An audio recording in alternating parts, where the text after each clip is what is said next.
प्रवरहित प्रज्ञान घन प्रत्यगर्थो ब्रह्मैवाहमस्मि श्रुति पुराणानाम् आलयं करुणालयं नमामि भगवत्पादं शङ्करं लोकशङ्करं शङ्कराचार्यं केशवं बादरायणं सूत्रभाष्यकृतो वन्दे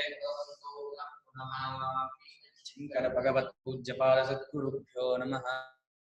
सच्चिदानन्दं यतिवर्यं महामतिं वेदान्तसारज्ञं सद्गुरुं सदाहं सम्प्रदायज्ञं संयमीन्द्रं सदाश्रयं सद्गुरुं सच्चिदानन्दं सदाचारं समाश्रये। श्री श्री सच्चिदानन्देन्द्र सरस्वती महासद्गुरुभ्यो नमः। अधीहि भगवो ब्रह्म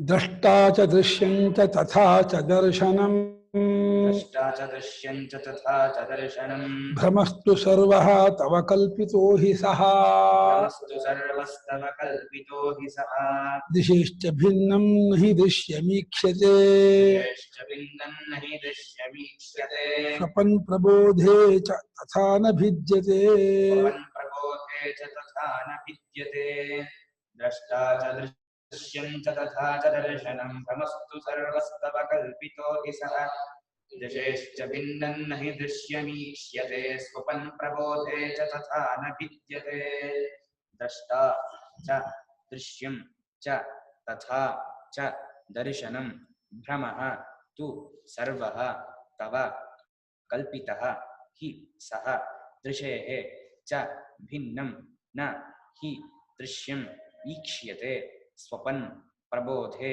च तथा न भिद्यते। ನೋಡಪ್ಪ ಇಲ್ಲಿ ಮನಸ್ಸೇ ಎಲ್ಲ ಮನಸ್ಸಿಗೆ ಸಂಬೋಧನೆ ಮಾಡ್ತಿರೋದು. ಹೇ ಮನಃ ಅಂತ ಅಧ್ಯಯನ ಮಾಡ್ಕೋಬೇಕು. ಶ್ಲೋಕದಲ್ಲಿ ಇಲ್ಲ ತವ ಅಂತಿದೆಯಲ್ಲ, ತವ ಅಂದ್ರೆ ಮನಸ್ಸಹ ಅಂತ, ಮನಸ್ಸಾಗಿರುವ ನಿನ್ನ ಅಂತ ಅರ್ಥ. ಇಲ್ಲಿ ಮನಸ್ಸೇ ಇವನು ದ್ರಷ್ಟರು, ಜೀವ ನೋಡುವವನು, ಇದು ಘಟಪಟಾದಿಗಳು ದೃಶ್ಯ, ದೃಶ್ಯದಿಂದ ದರ್ಶನ ಅಂತ ಒಂದಾಗತ್ತೆ, ನೋಟ ಅಂತ ಆಗತ್ತೆ, ಅದರಿಂದ ಒಂದು ಅರಿವಾಗುತ್ತೆ ಅಂತ ಈ ರೀತಿ ಈ ವಿಕಲ್ಪ ಇದೆಯಲ್ಲ, ವಿಭೇದ, ಈ ಭೇದ ಜ್ಞಾನ ಎಲ್ಲ ತವ ಭ್ರಮ ಅಂದ್ರು. ಅಷ್ಟು ನಿನ್ನ ಭ್ರಮೆ ಕಳಪ್ಪ ಇದು. ಇವನ್ ದ್ರಷ್ಟರು, ಇದು ದೃಶ್ಯ, ಇದು ದರ್ಶನ, ಈ ದೃಷ್ಟಿ ಇದು ಅಂತ ಈ ರೀತಿ ವಿಭಾಗ ಮಾಡ್ಕೊಂಡಿದೆಯಲ್ಲ, ವಿಭಾಗ ವಿಕಲ್ಪ. ಈ ವಿಕಲ್ಪಕ್ಕೆಲ್ಲ ಏನು ಆಧಾರ ಇಲ್ಲ, ಸುಮ್ಮನೆ ನೀನೇ ಒಡ್ಕೊಂಡು ಕಲ್ಪಿಸ್ಕೊಂಡಿದೀಯ. ವಾಸ್ತವಿಕವಾಗಿ ಇಲ್ಲಿವರೆಗೆ ದ್ರಷ್ಟರು, ಇಲ್ಲಿವರೆಗೆ ದೃಶ್ಯ, ಇಲ್ಲಿವರೆಗೆ ದರ್ಶನ ಅಂತ ಹೇಳಿ ಅರಿವಲ್ಲಿ ವಿಭಾಗ ಮಾಡೋಕೆ ಆಗಲ್ಲ. ಎಲ್ಲೂ ಅರಿವಲ್ಲೇ ತೋರ್ತಾ ಇದೆ. ಬರೀ ಅರಿವಿಗೆ ಗೊತ್ತಾಯ್ತು ಗೊತ್ತಾಯ್ತು ಅಂತ ಗೊತ್ತಾಗ್ತಾ ಇರುತ್ತೆ. ನೀವು ಎಲ್ಲಿ ಗಮನ ಇಟ್ಟರು ಅದು ಗೊತ್ತಾಯ್ತು ಗೊತ್ತಾಗತ್ತೆ. ನೋಡುವವನು ಕಡೆ ಗಮನ ಇಟ್ಟರೆ ನೋಡುವವನು ಗೊತ್ತಾಗತ್ತೆ. ನೋಡೋ ಸಾಧನ ಅಂತ ಕಡೆ ನೋಡಿದ್ರೆ ಆ ಸಾಧನ ಗೊತ್ತಾಗ್ತಾ ಇರುತ್ತೆ. ನೋಡೋ ದೃಶ್ಯ ವಸ್ತು ಗೊತ್ತಾಗ್ತಾ ಇರುತ್ತೆ. ಆ ಗೊತ್ತಾಗ್ತಾ ಇದೆ ಅರಿವನ್ನು ಬಿಟ್ಟು ದ್ರಷ್ಟವೂ ಇಲ್ಲ, ದೃಶ್ಯವೂ ಇಲ್ಲ, ದರ್ಶನವೂ ಇಲ್ಲ. ಅರಿವನ್ನು ಡಿಸ್ಕಟ್ ಮಾಡಿ ಅರಿವನ್ನು ತೆಗೆದುಬಿಟ್ರೆ ಘಟಪಟಾದಿ ಪದಾರ್ಥವೂ ಇಲ್ಲ. ಯಾಕೆ ಹೇಳಿ, ಘಟಪಟಾರ್ಥವು ಅರಿವಾಗತ್ತೆ ಅಂತ ಗೊತ್ತಾಗತ್ತೆ. ಅರಿವು ಗಡಿಗೆ ಅಂದ್ರೆ ಎಲ್ಲಿವರೆಗೆ ಅರಿವು, ಎಲ್ಲಿ ಮುಂದೆ ಗಡಿಗೆ ಅಂತ ವಿಭಾಗ ಮಾಡೋಕೆ ಆಗಲ್ಲ. ಈ ಪುಸ್ತಕ ಅಂತ ಅಂತೀವಲ್ಲಪ್ಪ, ಪುಸ್ತಕ ಅನ್ನೋದು ಪುಸ್ತಕದ ಅರಿವಿಗಿಂತ ಬೇರೆಯಾಗಿ ಪುಸ್ತಕ ಅಂತ ಎಲ್ಲಿದೆ? ಅರಿವನ್ನೇ ಈ ಮನಸ್ಸು ದ್ರಷ್ಟೃ, ದರ್ಶನ, ದೃಶ್ಯ ಅಂತ ವಿಭಾಗ ಮಾಡ್ಕೊಳ್ತಾ ಇದೆ. ಇಲ್ಲಿ ಮನಸ್ಸೇ ಇದು ನಿನ್ನ ಭ್ರಮೆ ಕಣಪ್ಪ. ಅದು ಸಹ ಅಂದ್ರೆ ಆ ವಿಭಾಗವು ಕಲ್ಪಿತವಾದದ್ದು. ಯಾಕೆ ಅಂದ್ರೆ ಸಹ ನಹಿ ದೃಶ್ಯಂ ದಿಶೇಹೇ ಭಿನ್ನ ಮೀಖಿದೆ. ಆ ದೃಶ್ಯವು ನೋಡುವಾತನಿಗಿಂತ ಬೇರೆಯಾಗಿ ತೋರೋದೇ ಇಲ್ಲ. ನೋಡುವಾತನಲ್ಲಿಯೇ ನೋಡುವವನು, ನೋಡುವ ಸಾಧನ, ನೋಡ್ಬೇಕಾದ ವಸ್ತು ಮೂರು ತೋರ್ತಾ ಇದೆ. ಮೂರಲ್ಲೂ ಕಾಮನ್ ಆಗಿರ್ತಕ್ಕವನು ನೋಡುವಾತನು, ಅರಿಯುವಾತನು. ಅರಿಯುವಾತನು ಪೂರ್ಣ ತುಂಬಿಕೊಂಡಿದೆ. ಹೇಗೆ ಗುಳ್ಳೆಯಲ್ಲೆಲ್ಲ ನೀರು ತುಂಬಿಕೊಂಡಿರುತ್ತೋ ಅದೇ ರೀತಿ ಅರಿವು ನೋಡ್ತಾ ಇದ್ದೀನಿ ಅನ್ನೋದ್ರಲ್ಲಿ ಪೂರ್ತಿ ಅರಿವೇ ಅದು. ಈ ಜಾಗದಲ್ಲಿ ನೋಡುವವನು ಅಂತ ಅನಿಸ್ಕೊಳ್ತು ಅರಿವೆ. ಈ ಇಂದ್ರಿಯಕ್ಕೆ ಬಂದಾಗ ನೋಡೋ ಸಾಧನ ಅಂತ ಅನಿಸ್ಕೊಳ್ತು, ಅರಿವಿಗೆ ಹೆಸರು. ಅದೇ ಕಾಣಿಸ್ಕೊಳ್ತಾ ಇದೆ ಅಂತ ಅನ್ನುವಾಗ ವಸ್ತು ಅಂತ ಅನಿಸ್ಕೊಳ್ತು. ಆ ವಸ್ತು ಅನ್ನೋದಾಗ್ಲಿ, ಇಂದ್ರಿಯ ಅನ್ನೋದಾಗ್ಲಿ, ಪ್ರಮಾಸರು ಆಗಲಿ ಯಾರು ಅರಿವಿಗಿಂತ ಬೇರೆ ಇರಲಿಲ್ಲ. ಅರಿವಿನ ಸಾಗರದಲ್ಲಿಯೇ ತೋರ್ತಾ ಇರುವಂತಹ ವಿಶೇಷಗಳು. ಇದಕ್ಕೆ ದೃಷ್ಟ ಅಂತ ಸ್ವಪನ್ ಅಂದ್ರು. ಸ್ವಪನ್ ಪ್ರಬೋಧೇಚ ತಥಾ ಕನಸಿನಲ್ಲಿ ಕಾಣುತ್ತಿದ್ದಾಗ ಎಲ್ಲವೂ ಭೇದವಾಗಿ ಕಾಣುತ್ತೆ. ಕನಸಿನಲ್ಲೂ ನಾನು ನೋಡುವನು, ನೋಡೋ ಸಾಧನ, ನೋಡೋ ವಿಷಯ ಕಾಣ್ತಾ ಇರುತ್ತೆ. ಆದ್ರೆ ಇದು ಎಲ್ಲವೂ ಮನಸ್ಸೇ. ಮನಸ್ಸಿನಲ್ಲೇ ವಿಕಲ್ಪ ಇರೋದು. ಎಚ್ಚರದಲ್ಲೂ ಹಾಗೆ ನಮ್ಮ ಮನಸ್ಸು ಹೇಗೋ ತನ್ನನ್ನ ಇಲ್ಲಿವರೆಗೆ ನಾನು ನೋಡ್ಕೊಂಡು, ತನಗೆ ಇಲ್ಲಿಯ ಮುಂದೆ ಇಂದ್ರಿಯ ವಿಭಾಗ ಮಾಡ್ಕೊಂಡು, ಇಂದ್ರಿಯ ನೋಡೋ ಸಾಧನೆ ಅಂತ ಕಲ್ಪಿಸ್ಕೊಂಡು, ಅದಕ್ಕೆ ಇದು ವಿಷಯ ಅಂತ ವಿಭಾಗ ಮಾಡ್ಕೊಂಡ್ಬಿಟ್ಟಿದೆ. ನಮಗೆ ಈ ವಿಭಾಗ ನಿಜವಾಗಿ ಇದೆ, ಸತ್ಯಾಗಿದೆ ನಮ್ಗೆ ಅನ್ಸುತ್ತೆ. ವ್ಯವಹಾರದಲ್ಲಿ ಇರುವವರಿಗೆ ಹೌದು, ಇದು ಕಣ್ಣು, ಇದು ಕಿವಿ, ಇದು ಮೂಗು, ಇದು ಬಾಯಿ ಅಂತ ಇಂದ್ರಿಯ, ಇದು ಪುಸ್ತಕ, ಇದು ಪೆನ್ನು, ಇದು ಬೇಜು, ಇದು ವಸ್ತು, ನಾನು ಅಂತ ಪ್ರಮಾತೃ, ಯೋಚನೆ ಮಾಡುವ ಸಾಧನೆ ಮನಸ್ಸು ಇದೆಯಲ್ಲ ಅಂತ ನಾವು ಹೀಗೆ ಪ್ರಶ್ನೆ ಮಾಡ್ತೀವಿ. ಸರಿ, ಈ ಇದೆಯಲ್ಲ ಅಂತ ಗೊತ್ತಾಗ್ತಾ ಇದೆಯಲ್ಲ, ಅರಿವಾಗ್ತಾ ಇದೆಯಲ್ಲ, ಆ ಅರಿವು ಎಲ್ಲಿದ್ಕೊಂಡು ಇದನ್ನೆಲ್ಲ ಅರಿತಾ ಇದೆ ಮೊದಲು ಕೇಳೋ, ಅದು ಪ್ರಶ್ನೆ ಹಾಕೋ. ಅರಿವು ಇದಕ್ಕೆ ಬೇರೆಯಾಗಿದೆ ಅರಿತಾ ಇದೆಯೋ, ಇದೆಲ್ಲವೂ ಆಗಿ ಅರಿವು ಅರಿತಾ ಇದೆಯೋ? ಅರಿವೇ ನಾನಾಗಿ, ಮನಸ್ಸಾಗಿ, ಇಂದ್ರಿಯವಾಗಿ, ವಿಷಯವಾಗಿ ಅರಿತಾ ಇದೆಯೋ? ಅರಿವಿಗೂ ಒಂದು ಸ್ಟೇಜು. ಹಾಗೆ ಸ್ಟೇಜ್ ಮೇಲೆ ನಿಂತ್ಕೊಂಡು ಆಡಿಯನ್ಸ್ ನೋಡಿ ಭಾಷಣ ಮಾಡ್ತಾರೋ ಅಥವಾ ನಾಟಕನೋ ಇನ್ನೊಂದು ತೋರಿಸ್ತಾರೋ, ಆ ರೀತಿ ಅರಿವಿಗೂ ಒಂದು ಸ್ಟೇಜ್ ಇದೆಯಾ, ಒಂದು ಜಾಗ ಇದೆಯಾ? ಯಾವುದೋ ಒಂದು ಜಾಗದಲ್ಲಿ ಅರಿವು ನಿಂತ್ಕೊಂಡು ಅರಿವು ಪ್ರಮಾಸ, ಪ್ರಮಾಣ, ಪ್ರಮೇಯ ಅನ್ನೋದನ್ನ ಮೂರನ್ನು ಬೇರೆ ನೋಡ್ತಾ ಇದೆಯೋ? ಅರಿವೇ ಹೀಗೆ ಹೊಡ್ಕೊಂಡು ತೋರ್ತಾ ಇದೆಯೋ? ಸೂಕ್ಷ್ಮವಾಗಿ ನೋಡಿದ್ರೆ, ಅನುಭವ ದೃಷ್ಟಿ ನೋಡಿದ್ರೆ ಎಲ್ಲಾ ಜಾಗದಲ್ಲೂ ಅರಿವು ಒಂದೇ ಅರಿವಾಗ್ತಾ ಇದೆ, ಅರಿವಾಗ್ತಾ ಅಷ್ಟೇ ಆಗೋದು. ನಿಜವಾಗಿ ನಮಗೆ ದುಃಖ ಆಗುತ್ತೆ, ದುಃಖದ ಅರಿವಾಗುತ್ತೆ, ದುಃಖ ಆಗಲ್ಲ. ಭಯದ ಅರಿವಾಗುತ್ತೆ. ಅದನ್ನ ನಾವು ಹೇಗೆ ಕರೆಕ್ಟ್ ಮಾಡ್ಕೊಂಡ್ಬಿಟ್ಟು ನನಗೆ ಭಯ ಅಂತ ಅನ್ಕೊಂಡ್ಬಿಡ್ತೀವಿ. ಹೇಗೋ ಕರೆಕ್ಟ್ ಮಾಡ್ಕೊಂಡು ನನಗೆ ದುಃಖ ಅಂತೀವಿ. ಅನುಭವದಲ್ಲಿ ಗೊತ್ತಾಗುತ್ತೆ, ಗೊತ್ತಾಯ್ತು ಅಂತ ಅಷ್ಟೇ ಅನುಭವವೇ ಹೊರತು ಎಲ್ಲವೂ ಗೊತ್ತಾಯ್ತು ಅಂದ್ಬಿಟ್ಟು ಇನ್ನೊಂದು ಅನುಭವ ಆಗೋದೇ ಇಲ್ಲ. ಸೂಕ್ಷ್ಮವಾಗಿ ಗಮನಿಸಿದ್ರೆ ಬರೀ ಅರಿವಾಯ್ತು, ಗೊತ್ತಾಯ್ತು ಅಂತ ಗೊತ್ತಾಗ್ತಾ ಹೋಗುತ್ತೆ. ಆದ್ರೆ ನಾವು ಒಂದೇ ನೀರಿಗೆ ಒಂದಕ್ಕೆ ನೊರೆ, ಒಂದಕ್ಕೆ ಗುಳ್ಳೆ, ಒಂದಕ್ಕೆ ಅಲೆ, ಒಂದಕ್ಕೆ ಸುಳಿ ಅಂತ ಹೇಳಿ ಬೇರೆ ಬೇರೆ ಹೇಗೆ ಕಲ್ಪಿಸ್ತೀವೋ ಅಷ್ಟು ನೀರೇ ಬೇರೆ ಬೇರೆ. ಹಾಗೆ ಒಂದೇ ಅರಿವು ಈ ಮನಸ್ಸಿನ ವಿಕಲ್ಪನೆಯಿಂದ ಒಂದು ಅರಿವುನು, ಒಂದು ಅರಿವು ಸಾಧನ, ಅರಿಬೇಕಾದ ವಸ್ತು, ಅದಕ್ಕೆ ಕಾಲದೇಶಗಳು ಇವೆಲ್ಲ ಕಲ್ಪಿಸ್ಕೊಂಡ್ಬಿಟ್ಟಿದೆ. ಯಾವಾಗ ಕಲ್ಪಿಸ್ಕೊಂಡ್ಬಿಡ್ತು, ಹೇಗೆ ಕಲ್ಪಿಸ್ಕೊಂಡ್ಬಿಡ್ತು ಅಂತ ಹೇಳಿದ್ರೆ, ಆ ಕಲ್ಪಿಸ್ಕೊಂಡದ್ದು ಹೇಗೆ, ಯಾವಾಗ ಕಲ್ಪಿಸ್ಕೊಳ್ತು, ಯಾಕೆ ಕಲ್ಪಿಸ್ಕೊಂಡು ಕೇಳಿದ್ರೆ ಒಂದಕ್ಕೂ ಉತ್ಸಾಹ ಕೊಡಲ್ಲ. ಅದು ಹೆಂಗ್ ಮಾಡ್ಬಿಡ್ತೇನೆ, ಎಲ್ಲರಿಗೂ ಇರೋದು ಕಣಪ್ಪ, ಏನ್ ಹಿಂಗ್ ಪ್ರಶ್ನೆ ಮಾಡ್ತೀಯಲ್ಲ, ನಿಂಗೆ ಕಾಣ್ತಿಲ್ವಾ, ನಾವು ಖುಷಿ ಕಾಣ್ತಾ ಇಲ್ವಾ, ನೀನ್ ಬೇರೆ ಅಲ್ವಾ, ನೀ ಕಣ್ಣು ಕಿವಿ ಮೂಗು ಇಲ್ವಾ ಸಾಧನ, ಮತ್ತೇನು ಹಿಂಗ್ ಕೇಳ್ತೀಯಲ್ಲ? ಸರಿ ಕಣಪ್ಪ, ನನಗೆ ನಾನು ಅಂತೊಂದಿದೆ, ನನಗೆ ಇಂದ್ರಿಯ ಇದೆ, ನನಗೆ ಕಾಣ್ತಾ ಇದೆ ಅನ್ನೋ ಎಲ್ಲಾ ಜಾಗದಲ್ಲೂ ಕಾಮನ್ ಆಗಿರ್ತಕ್ಕದ್ದೇನು? ಅರಿವು ಒಂದೇ. ನಾನು ಅನ್ನೋದು ಅರಿವೆ, ಮನಸ್ಸು ಅನ್ನೋದು ಅರಿವೆ, ಇಂದ್ರಿಯಗಳು ಅರಿವೆ, ಮತ್ತು ವಿಷಯಗಳು ಅರಿವೆ. ಎಲ್ಲೂ ಅರಿವು ಒಂದೇ ಆಗಿದ್ರು, ಅರಿವಿನ ಸಾಗರವೇ ಆಗಿದ್ರು ಕೂಡ ಅದೆಂದೋ ಮನಸ್ಸು ಆ ಭೇದವನ್ನ, ಆ ವಿಶೇಷವನ್ನ ಕಲ್ಪಿಸ್ಕೊಂಡ್ಬಿಟ್ಟು ಭ್ರಮೆ ಪಕ್ಕ ಬಿಟ್ಟು ಈ ನಾನು ಅದು ಸಿಕ್ಕಾಕೊಂಡ್ಬಿಟ್ಟು, ಹೌದು ಮನಸ್ಸು ಹೇಳ್ತಾ ಇರೋ ಕರೆಕ್ಟು, ಹೌದು ನಾನ್ ಬೇರೆ, ವಿಷಯ ಬೇರೆ, ನನಗೆ ಇಂದ್ರಿಯಗಳು ಸಾಧನ ಇದೆ, ಏನ್ ತಪ್ಪು ಅಂತ ಆ ನಾನು ಅನ್ನೋದು ಆ ಮನಸ್ಸು ಹೇಳ್ಕೊಟ್ಟಂತಹ ಪಾಠವನ್ನ ಒಪ್ಕೊಂಡ್ಬಿಟ್ಟು ತರ್ಕ ಮಾಡುತ್ತೆ. ಅದೇ ಅನುಭವ ಅಂತ ಕೇಳಿದ್ರೆ ಒಂದೇ ಅನುಭವ, ಅಷ್ಟು ಅರಿವಾಯ್ತು ಅಷ್ಟೇ ಅನುಭವ. ಎಷ್ಟು ಮಟ್ಟಿಗೆ ಮಾಡಿದೆ ಗೊತ್ತಾ, ಈ ಮನಸ್ಸು ನನಗೆ ಅರಿವಿರುವ ಹಾಗೆ ನಿಮಗೂ ಅರಿವಿದೆ, ನಂಗೆ ಗೊತ್ತಾಗತ್ತೆ ಅಂತ ಬೇರೆ ಇರುತ್ತೆ. ಇನ್ನೊಬ್ಬರ ಅರಿವನ್ನು ನಾನು ಅರಿತಾ ಇದ್ದೀನಿ ಅಂತ ಅರಿಯುತ್ತೆ ಅಂತ ಅನ್ನತ್ತೆ. ನಿಮ್ಮಲ್ಲಿ ಅರಿವಿರೋ ನಂಗೆ ಗೊತ್ತಾಗ್ತಾ ಇದೆ. ಇನ್ನೊಬ್ಬರ ಅರಿವು ಆಬ್ಜೆಕ್ಟ್ ಆಗಲ್ಲ.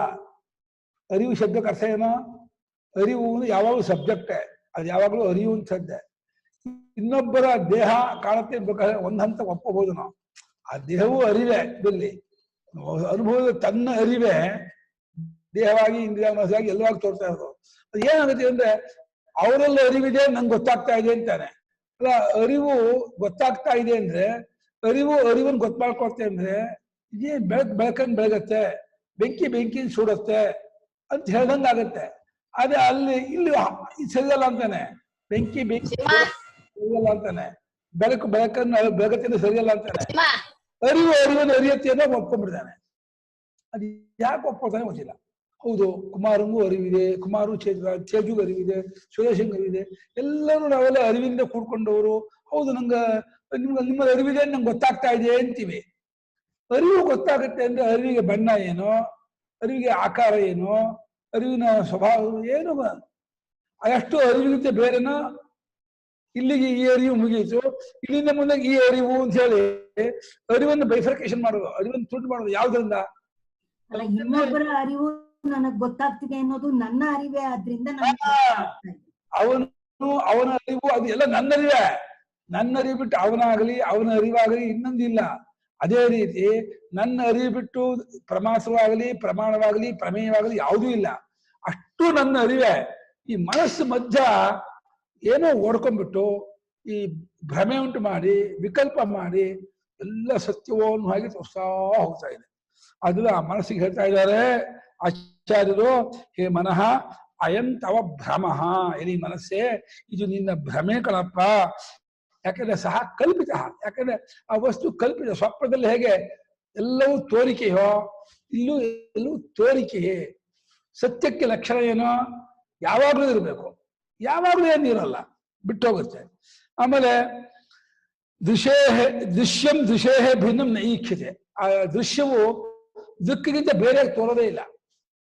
ದೃಕ್ಕಿನ ಒಳಗೆ, ದೃಕ್ಕೆಂಬ ದೊಡ್ಡ ಸಾಗರದಲ್ಲಿಯೇ ದೃಶ್ಯ ಅಂತ ಕಲ್ಪಿತವಾಗಿ ಅದು ದೃಕ್ಯ, ಅದು ಅರಿವೆ.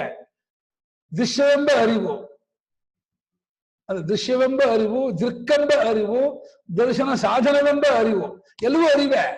ಪ್ರಮಾಣಗಳೆಂಬ ಅರಿವು, ಪ್ರಮೇಯದೆಂಬ ಅರಿವು, ಪ್ರಮಾತವೆಂಬ ಅರಿವು, ಅಷ್ಟು ಅರಿವಿನ ಸಾಗರಗಳಾಗ್ತಾ ಇರುವ ಅರಿವು. ಹೆಂಗ್ ಮೋಸ ಮಾಡ್ತಾ ಇದೆ ಅಂತಂದ್ರೆ ಅಷ್ಟು ಬೇರೆ ಬೇರೆ ಆಗಿರುತ್ತೆ ತೋರ್ತಾ ಇದೆ. ಆದರೆ ದೃಶ್ಯವು ದೃಕ್ಕಿಗಿಂತ ಬೇರೆ ಅಲ್ಲ. ಹಾಗೆ ಸ್ವಪನ್ ಪ್ರಬೋಧೆ, ಸುಷುಪ್ತಿಯಲ್ಲಿ ಯಾವ ಜ್ಞಾತಾದಿ ಭೇದವೂ ಇರಲ್ಲ. ಎಚ್ಚೆತ್ಕೊಳ್ತಾರೆ, ನಿಜವಾಗಿ ಇದ್ದದ್ದಾಗಿದ್ರೆ ಅಲ್ಲೂ ಇರಬೇಕಾಗಿತ್ತು. ಆದ್ರಿಂದ ಎಲ್ಲವೂ ಆತ್ಮ ಮಾತ್ರವಾಗಿದ್ದು ಆತ್ಮನು ಆತ್ಮರೂಪದಿಂದ ಗೊತ್ತಾಗುವವರೆಗೆ ಈ ರೀತಿ ಬಿಡಿಬಿಡಿಯಾಗಿ ಅವಿದ್ಯೆಯಿಂದ ತೋರ್ತಾ ಇರ್ತಾರೆ. ಈ ತೋರ್ತಾ ಇರೋದಕ್ಕೆ ಅವಿದ್ಯೆಯನ್ನು ಉತ್ಸಾಹ ಕೊಟ್ಟರೆ ಹೊರತು ಅವಿದ್ಯೆಯಿಂದ ತೋರ್ತಾ ಇದೆ ಅಂದ್ರೆ ಅದೊಂದು ಶಕ್ತಿ, ಅದೊಂದು ಸಾಧನ, ಅದೊಂದೇನೋ ವಸ್ತು ತಿಳ್ಕೋಬೇಡಿ. ನಿಜವಾಗಿ ಆತ್ಮದಿಂದ ಬೇರೆಯಾಗಿಲ್ಲ. ಆತ್ಮನು ಯಾವ ಅವಸ್ಥೆಯಲ್ಲಾದ್ರೂ ಅದ್ವಿತೀಯನಾಗೇ ಇದ್ದಾನೆ. ಆತ್ಮನ ಸ್ವಭಾವ ಅದ್ವಿತೀಯತ್ವೇ, ಅದೇ ಚೈತನ್ಯ, ಅದನ್ನೇ ಆತ್ಮ ಅಂತೀವಿ. ಅದೇ ಮನಸ್ಸಾಗಿ ಹೊಡ್ಕೊಂಡು ಅದೇ ಪ್ರವಾಸ ಪ್ರಮಾಣ ವಿಭಾಗ ತಿಳ್ಕೊಂಡು ಎಲ್ಲ ರೀತಿ ಭೇದಕ್ಕೂ ಈ ಗೊಂದಲಕ್ಕೂ ಈ ಭ್ರಾಂತಿ ಮನಸ್ಸು ಕಾರಣ ಆಗಿದೆ. ಬಹಳ ಕಷ್ಟ ಬಿಡಿಸ್ಕೊಳ್ತೀವಿ. ಎಲ್ಲಿಂದ ಸರಿ ಮಾಡ್ಕೋಬೇಕು ಅಂತ ಗೊತ್ತಾಗಲ್ಲ. ಈ ಭೇದಗಳು, ಈ ಅನರ್ಥಗಳು ಎಲ್ಲಿಂದ ಶುರು ಆಗ್ತಾ ಇದೆ ಅಂತ ಅದನ್ನು ವೇದಾಂತಗಳು ಅವಿದ್ಯೆಯಿಂದ ಶುರು ಆಯಿತು ಅಂತಾರೆ. ಒಬ್ಬ ಅವಿದ್ಯೆಯಿಂದ ಶುರು ಆಯ್ತು, ಅವಿದ್ಯೆಗೆ ಒಂದು ಎಂಟಿಟಿ, ಅದು ಅಸ್ತಿತ್ವ, ಒಂದು ವಿಷಯ ಇದೆಯೋ ಇಲ್ಲೇ ಇಲ್ಲ. ಇಲ್ಲದ ಅವಿದ್ಯೆ ಇದು ಎಲ್ಲರ ಬಾಧಿಪದು. ಓದಿ, ಜ್ಞಾತೃ ಜ್ಞಾನ ಜ್ಞೇಯಗಳೆಂಬ ವಿಭಾಗವು ಮನಸ್ಸಿನ ಕಲ್ಪನೆಯೇ ಎಂಬುದು ಕನಸಿನ ದೃಷ್ಟಾಂತದಿಂದ ಮನದಟ್ಟಾಗುತ್ತದೆ. ಮತ್ತೆ ಮನಸ್ಸು ಮೆಲಕ್ ಹಾಕ್ತಾ ಇರಬೇಕು. ಯಾವಾಗ ಈ ಮನಸ್ಸು ಒಂದು ಪುಂಡು ಮಾಡುತ್ತೆ, ಹಠ ಮಾಡುತ್ತೆ, ತಕ್ಷಣ ಅದಕ್ಕೆ ಕನಸಿನ ದೃಷ್ಟಾಂತ ನೋಡು, ಕನಸಿನಲ್ಲಿ ಹೀಗೆ ಆಗಿತ್ತು ಕೊಡು ಅಂತ. ಇದು ಹಠ ಮಾಡಿದಾಗ, ಪುಂಡುತನ ಮಾಡಿದಾಗಲೆಲ್ಲ ಮನಸ್ಸಿಗೆ ಕನಸಿನ ಜ್ಞಾಪಕ ಮಾಡ್ಕೊಡ್ತಾ ಇರ್ಬೇಕು. ಅವಾಗ ಅದು ತಗ್ಗತ್ತೆ. ಸುಷುಪ್ತಿಯಲ್ಲಿ ಯಾವ ಜ್ಞಾತ್ರಾದಿ ಭೇದವೂ ಇರುವುದಿಲ್ಲ. ಅದು ತೋರುವಾಗ ಅದಕ್ಕೆ ಆತ್ಮನಿಗಿಂತ ಬೇರೆಯಾದ ಇರುವು ಇರುವುದಿಲ್ಲ. ಆದ್ದರಿಂದ ಆತ್ಮನು ಯಾವ ಅವಸ್ಥೆಯಲ್ಲಾದರೂ ಅದ್ವಿತೀಯನೇ ಎಂದಾಯಿತು. ಸುಷುಪ್ತಿಯಲ್ಲಿ ಅದ್ವಿತೀಯ, ಜಾಗ್ರತ್ ಸ್ವಪ್ನಗಳು ಸದ್ವಿತೀಯ ಅನ್ಕೋಬೇಡಿ. ಜಾಗ್ರತ್ ಸ್ವಪ್ನಗಳು ಅದ್ವಿತೀಯನೇ. ಅವನ ಅದ್ವಿತೀಯತ್ವ ಅವನ ಸ್ವರೂಪ ಸ್ವಭಾವವೇ ಹೊರತು ಅದು ಇನ್ಸಿಡೆನ್ಸ್, ಘಟನೆ ಅಲ್ಲ, ಒಂದು ಕೃತಕ ಅಲ್ಲ. ಹಾಗಾಗಿ ಇದು ಎರಡು ತೋರಿಕೆಯಿಂದ ಬೇರೆ ಬೇರೆ ಅಂತ ತೋರುತ್ತೆ. ಈ ಎಚ್ಚರ ಕನಸುಗಳು ಕಲ್ಪಿತ ಆಗಿ ಗೊತ್ತಾದಾಗ ಯಾವಾಗಲೂ ಅದ್ವಿತೀಯ ಸ್ವರೂಪನೇ ಆತ್ಮನು ಅಂತ ಗೊತ್ತಾಗುತ್ತೆ. ವಿಕಲ್ಪನಾ ವಾಪಿ ತಥಾದ್ವಯಂ ಭವೇತ್ ಅವಸ್ತು ಯೋಗಾತ್ ತದಲಾತ ಚಕ್ರವತ್ ಶಕ್ತಿ ಭೇದೋಸ್ತಿ ಯತೋ ನ ಚಾತ್ಮನಾಂ ತತೋದ್ವಯತ್ವಂ ಶ್ರುತಿತೋ ವಸೀಯತೆ.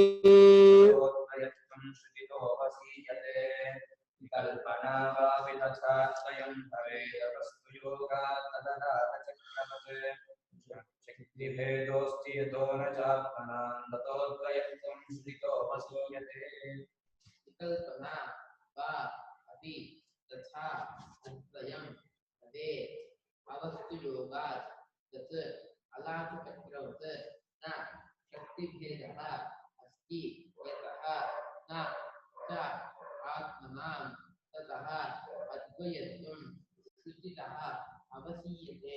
ಸರಿ, ಆ ಪದಾರ್ಥಗಳೆಲ್ಲ ವಿಕಲ್ಪ ಅಂದ್ರಲ್ಲ, ಆ ವಿಕಲ್ಪ ಪದಾರ್ಥವಾದ್ರೂ ಇದೆಯೋ, ವಿಕಲ್ಪ ರೂಪದಿಂದಲಾದ್ರೂ ಇದೆ ಒಪ್ಕೊಳ್ತೀರೋ? ಅಯ್ಯೋ, ವಿಕಲ್ಪ ಅಂದ್ರೆ ಇಲ್ಲದ್ದು, ಅದು ಅದ್ವಯ ಆತ್ಮನೇ ಕಣಪ್ಪ. ಆ ವಿಕಲ್ಪನಾ ವಾಪಿ, ವಿಕಲ್ಪನೆಯೂ ಕೂಡ ನ ಭಿಜ್ಯತೆ, ಅದು ಬೇರೆಯಾಗಿಲ್ಲ, ಬೇರೆಯಾಗಿಲ್ಲ. ಹಾಗಾದ್ರೆ ಅದ್ವಯ ಭವೇತ್, ಅದ್ವಯ ಸ್ವರೂಪವೇ ಈ ಮನಸ್ಸಿನಿಂದ ವಿಕಲ್ಪಿತವಾಗಿ ಬಿಡಿಬಿಡಿಯಾಗಿ ಅನೇಕವಾಗಿ ತೋರ್ತಾ ಇದೆ. ಯಾವುದರಂತೆ ಅಂದ್ರೆ ಅಲಾತ ಚಕ್ರವತ್, ಕೊಳ್ಳಿ ಹೀಗೆ ರೌಂಡ್ ಆಗುತ್ತೆ, ಹೀಗೆ ಗೆರೆ ಆಗುತ್ತೆ, ಈ ತ್ರಿಕೋಣ ಆಗುತ್ತೆ, ತ್ರಿಕೋಣ, ಚೌಕ, ಆಯತ, ವೃತ್ತ, ಬೇರೆ ಗೆರೆಗಳು ಎಲ್ಲ ಬರುತ್ತೆ.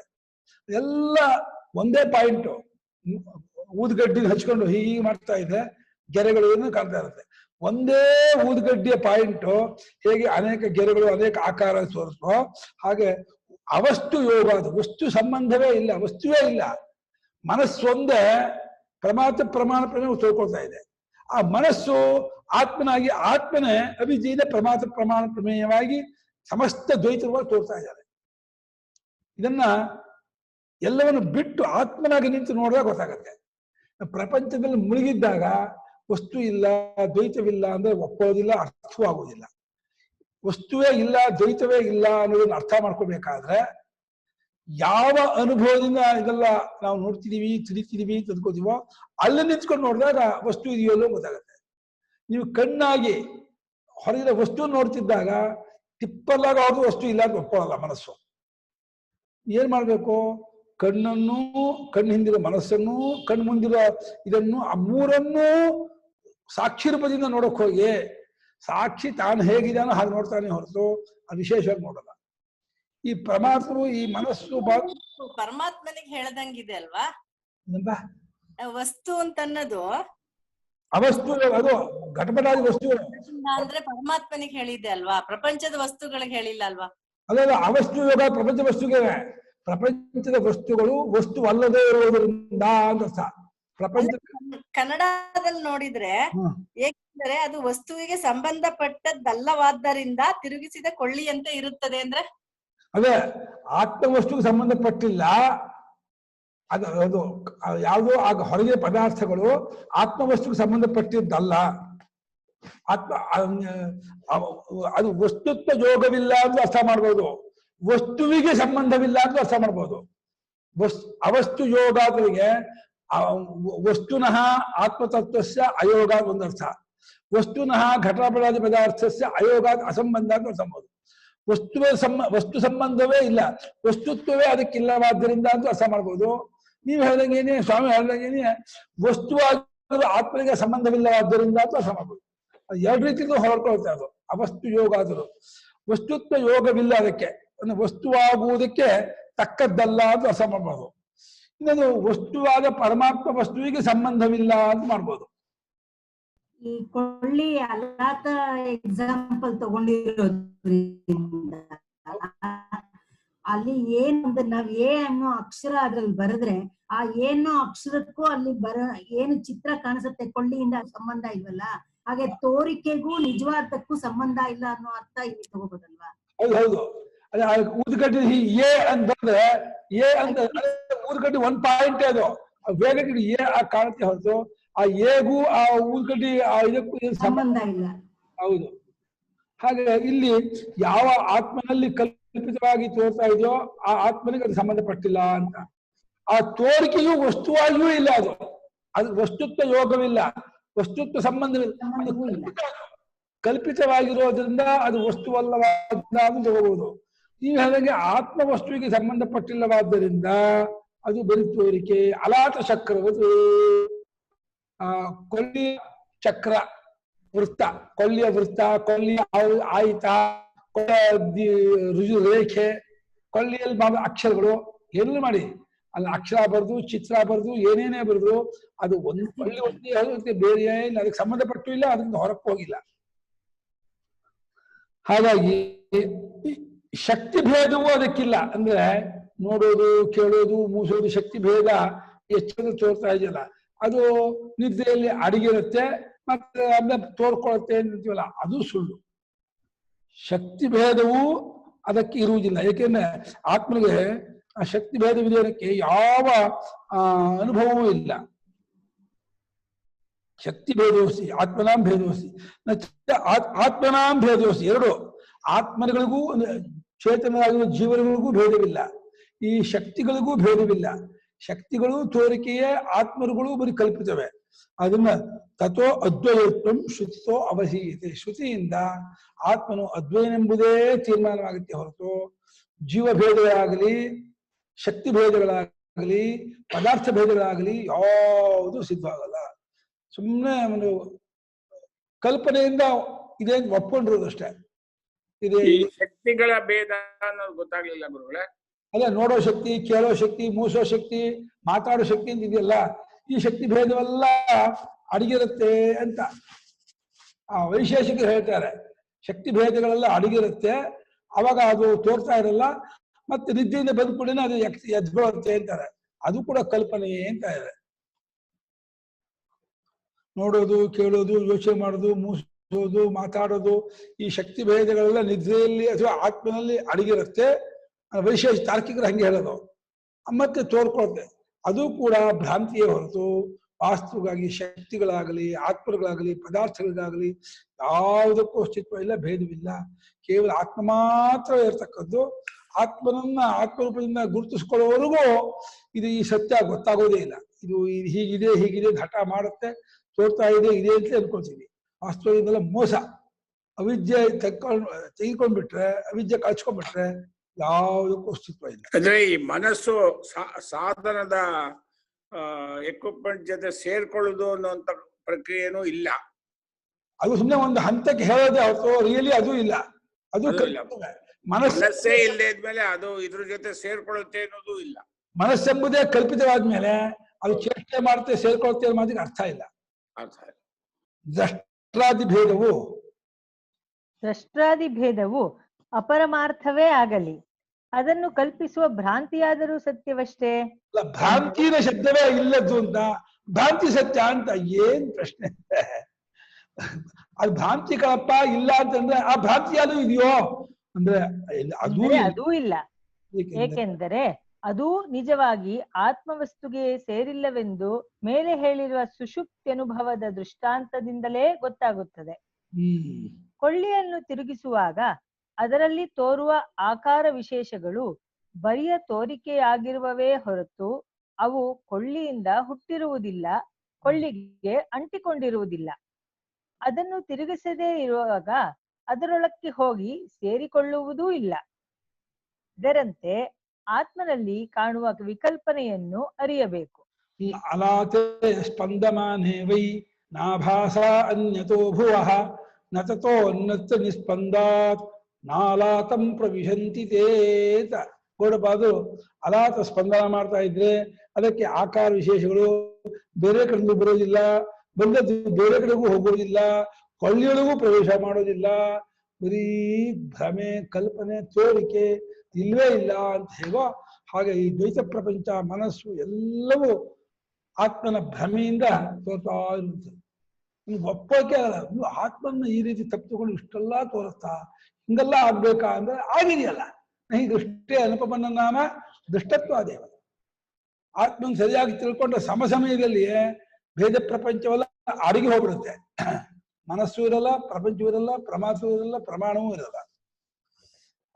ಆತ್ಮನಲ್ಲಿ ನೋಡುವುದು, ಮುಟ್ಟುವುದು, ಕೇಳುವುದು ಮುಂತಾದ ಶಕ್ತಿಗಳು ತನಿನಿದ್ರೆಯಲ್ಲಿರುವವೆಂದೂ ಅವು ಎಚ್ಚರದಲ್ಲಿ ವ್ಯಕ್ತವಾಗುವವೆಂದೂ ಕಲ್ಪಿಸುವುದಕ್ಕೆ ಬರುವುದಿಲ್ಲ.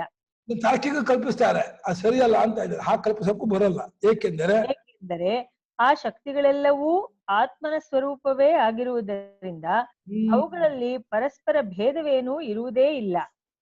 ಉಪಾಧಿಯಿಂದ ಉಪಾಧಿಯಿಂದಲೇ ಅವು ಭಿನ್ನ ಭಿನ್ನವೆಂದು ತೋರುತ್ತವೆ. ಆ ಉಪಾಧಿ ಆದ್ರೂ ಇದೆಯೋ ಅದು ಉಪಾಧಿಯೂ ಕಲ್ಪಿತವೆ. ಆದ್ದರಿಂದ ದೃಷ್ಟಿಯಾದಿ ಭೇದದಿಂದ ಆತ್ಮರು ಬೇರೆ ಬೇರೆ ಎಂದು ಕಲ್ಪಿಸುವುದಕ್ಕೆ ಆಗುವುದಿಲ್ಲ.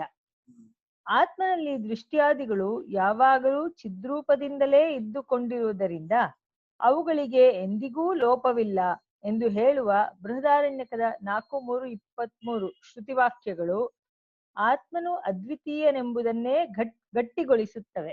ದೃಷ್ಟಿಯಾದಿಗಳನ್ನ ದೃಷ್ಟಿ, ಶ್ರುತಿ, ಮತಿ, ವಿಜ್ಞಾತಿ ಅದಷ್ಟು ಬರೀ ಅರಿವಿಗೆ ಹೆಸರು. ಅರಿವೇ ಇಲ್ಲಿ ದೃಷ್ಟಿ, ಇಲ್ಲಿ ಶ್ರುತಿ, ಇಲ್ಲಿ ಮತಿ, ಇಲ್ಲಿ ಬುದ್ಧಿಯಲ್ಲಿ ವಿಜ್ಞಾತಿ ಅನಿಸ್ಕೊಳ್ತಾ ಇದೆಯಾ ಹೊರತು ಕಲ್ಪನೆಯಿಂದ ಅರಿವಿಗಿಂತ ಬೇರೆ ಏನೇನು ಇಲ್ಲ. ಒಂದೇ ಅರಿವಿಗೆ ಬೇರೆ ಬೇರೆ ಬೇರೆ ಹೆಸರು. ಈ ನಾಮರೂಪಗಳೇ ಭಾರಿ ಮೋಸ ಮಾಡ್ತಮ್ಮ. ಹೊರಕ್ಕೆ ಎಲ್ಲ ಹಾಕ್ಬಿಡತ್ತೆ, ಸ್ವಚ್ಛತೆ ಬುದ್ಧಿ ಕೊಡುತ್ತೆ, ಭೇದ ಬುದ್ಧಿ ಉಂಟು ಮಾಡುತ್ತೆ, ಏನೋ ಒಂದು ಇದೆ, ಏನೋ ಆಗಿದೆ ಇದೆ ಇನ್ನು ಭ್ರಾಂತಿ ಉಂಟು ಮಾಡಿ ಕಷ್ಟ. ವಿತಥಶ್ಚ ಭಿನ್ನ ಇರಿತೆ ಹಿ ಚೇತನಾ ಕ್ಷಯಸ್ತು ತೇಷಾಂ ಪರಿಮಾಣ ಯೋಗತಃ ಧ್ರುವೋ ಭವೇತ್ ಭೇದವತಾಂ ಹಿ ದೃಷ್ಟತೋ ಜಗಕ್ಷಯಶ್ಚಾಪಿ ಸಮಸ್ತ ಮೋಕ್ಷತಃ.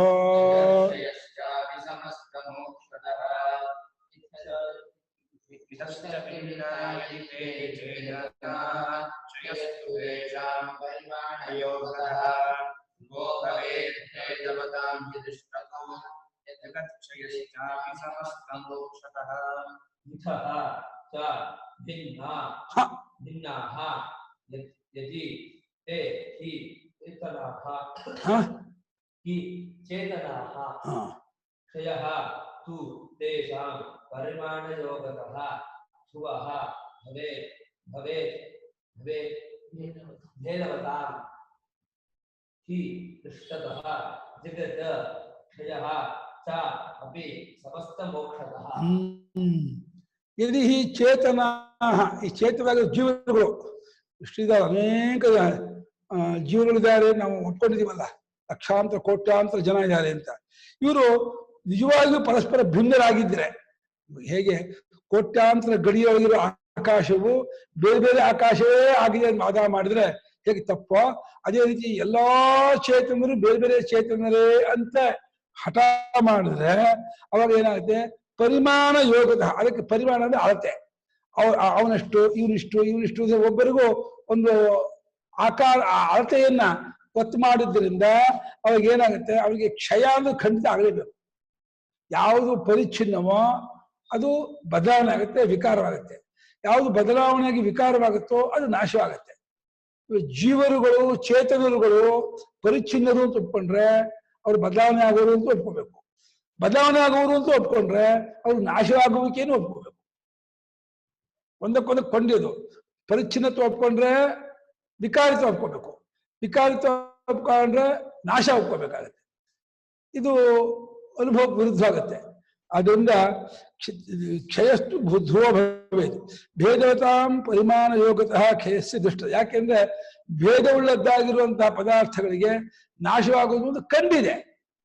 ಗಡಿಗೆ, ಕುಡಿಕೆ, ಕುರ್ಚಿ, ಪುಸ್ತಕ ಎಲ್ಲ ಭೇದವುಳ್ಳವುಗಳು, ಪರಿಚ್ಛಿನ್ನವಾಗಿರುವಂಥವುಗಳು. ಇವುಗಳೆಲ್ಲ ಬದಲಾವಣೆ ಆಗ್ತಾ ಇರುತ್ತೆ, ಅದು ವಿಕಾರವಾಗ್ತಾ ಇರುತ್ತೆ, ಅದನ್ನ ಅದು ನಾಶವಾಗಿರುತ್ತೆ. ಅದೇ ರೀತಿ ಜೀವರುಗಳು ಕೂಡ ಬೇರೆ ಬೇರೆಯವರು ಅಂತ ಆದ್ರೆ, ಪರಿಚ್ಛಿನ್ನರು ಅಂತ ಆದ್ರೆ, ಬದಲಾವಣೆ ಆಗೋರು ಅಂತ ಆದ್ರೆ, ನಾಶವಾಗೋರು ಅಂತ ಒಪ್ಕೋಬೇಕು. ಜೀವರುಗಳು ನಾಶ, ಜೀವ ಅಂದ್ರೆ ಚೇತನ, ಚೇತನ ನಾಶವಾಗುತ್ತೆ. ಚೇತನ ಗೊತ್ತಾಗುತ್ತೋ ಅಚೇತನ ಗೊತ್ತಾಗುತ್ತೋ? ನಾಶವಾಗೋ ಚೇತನ, ನಾಶವಾಗಿದ್ದನ್ನು ಅರಿಯುವ ಚೇತನ ಇದ್ರೆ ನಾಶ ಎಂತ ಆಯ್ತು? ನಾಶವನ್ನು ಅರಿಯುವ ಚೇತನ ಹೆಂಗ್ ನಾಶವಾಗತ್ತೆ? ಜೀವರು ಅಂದ್ರೆ ಚೇತನ ಸ್ವರೂಪರು ಅಂತ. ಜೀವತ್ವ ಆ ಪ್ರಾಣ, ಆ ಮನಸ್ಸು, ಅಭಿಮಾನದಿಂದ, ಪರಮಾತ್ಮದಿಂದ ಬಂದದ್ದು ಜೀವತ್ವ. ನಿಜವಾಗಿ ಪರಮಾತ್ಮರ ಜೀವರು, ಚೇತನರೆಲ್ಲ ಪರಮಾತ್ಮ ಸ್ವರೂಪರೇ.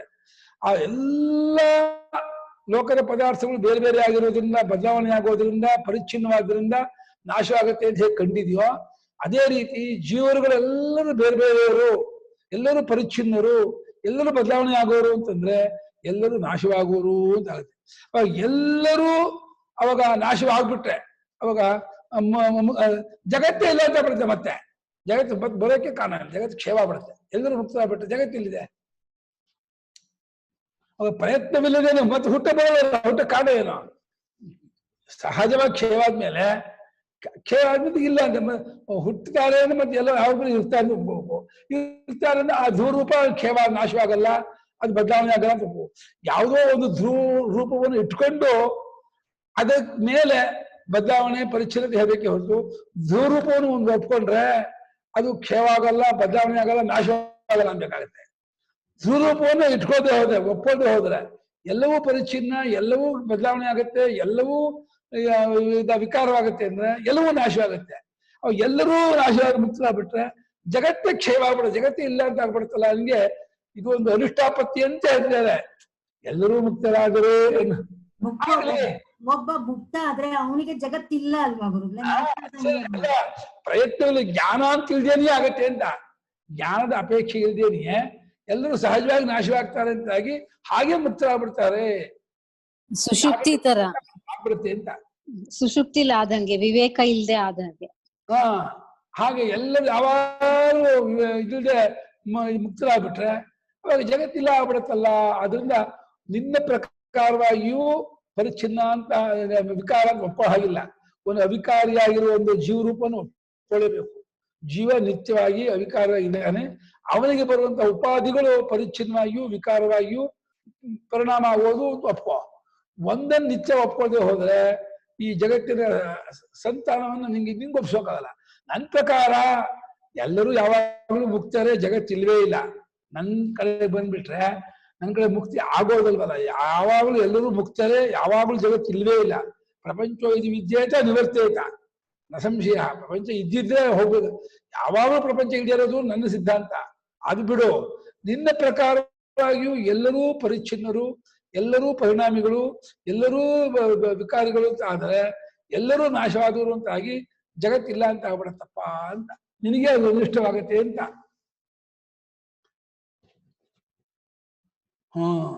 ಆತ್ಮರು ಒಬ್ಬರಿಗಿಂತ ಒಬ್ಬರು ಭಿನ್ನರೇ ಎಂಬ ಕಲ್ಪನೆಯು ಯುಕ್ತಿ ವಿರುದ್ಧವೂ ಆಗಿರುತ್ತದೆ.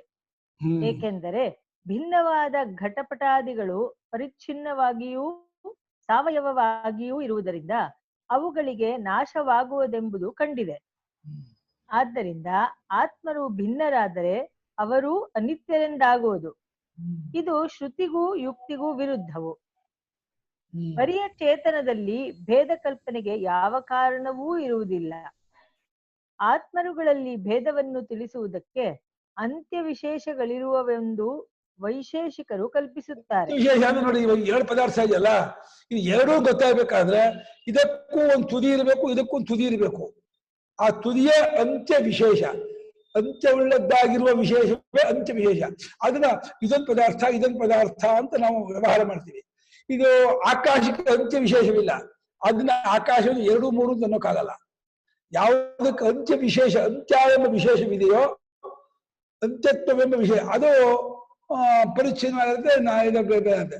ಆದ್ರೆ ಆತ್ಮನಿಗೆ ಅಂತ್ಯ ವಿಶೇಷ ಅನ್ನೋದು ಹೇಳಕ್ಕಾಗಲ್ಲ ಅಂತ ಇದ್ದಾರೆ.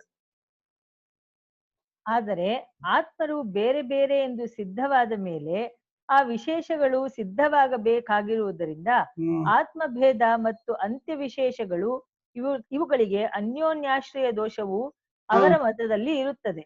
ಆತ್ಮಭೇದವಾದ್ರಿಂದ ಅಂತ್ಯ ವಿಶೇಷವಿರೋದ್ರಿಂದ ಆತ್ಮಭೇದವೋ, ಆತ್ಮಭೇದದಿಂದ ಅಂತ್ಯ ವಿಶೇಷವೋ ಅವ್ರಿಗೆ ಅನ್ಯೋನ್ಯಾಶ್ರಯ ಬರುತ್ತೆ, ಒಂದಲ್ಲ ಅವರಿಗೆ.